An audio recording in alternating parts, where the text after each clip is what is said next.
In this next chapter, controlling spline IK, we're going to look at actually how to control a bit more of our spine itself, the spline that controls the spine, and then controlling the bone system with that spline.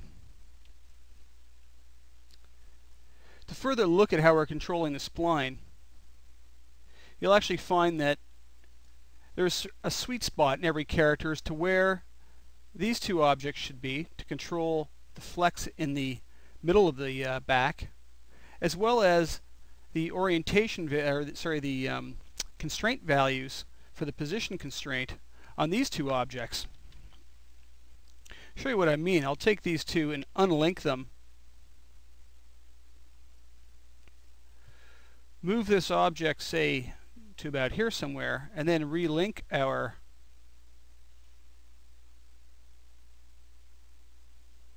system back up.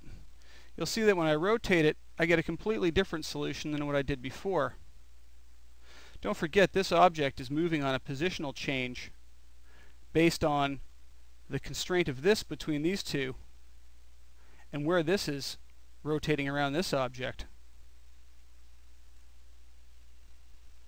So it usually just takes a little bit of fiddling around to find out what might work best for this specific character. Each time, though, you have to unlink these objects and then relink them back up again, or else you'll be moving your spline into a new location, and we don't want to do that.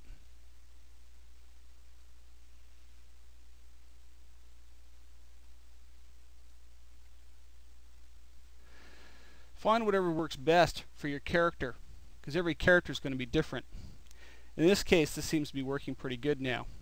We could have also added another vertex in the spline down here, so that this one, when rotated, would have pulled the tailbone out a little bit.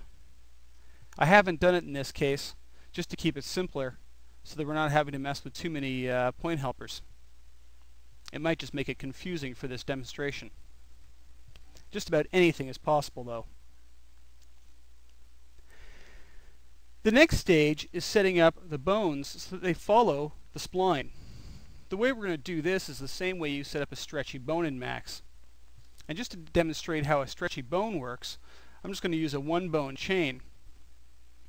And I'm going to use 2 point helpers.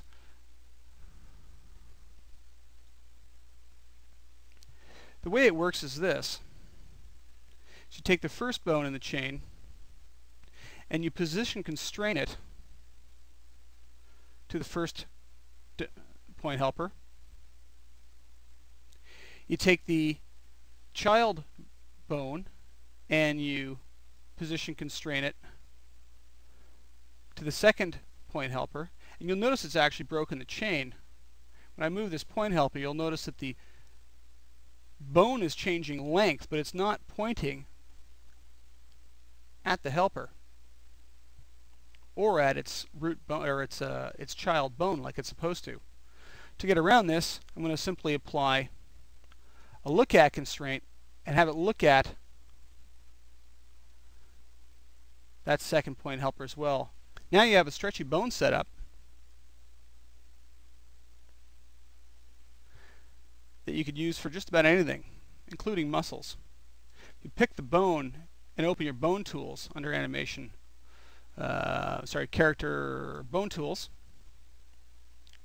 You can even change the properties of the bone and make it squash so that it squashes and stretches.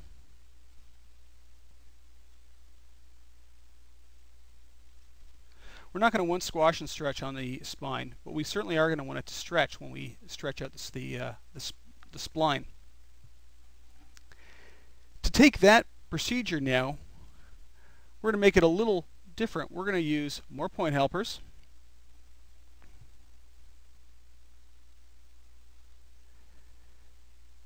This time I'm going to set the axis tripod on.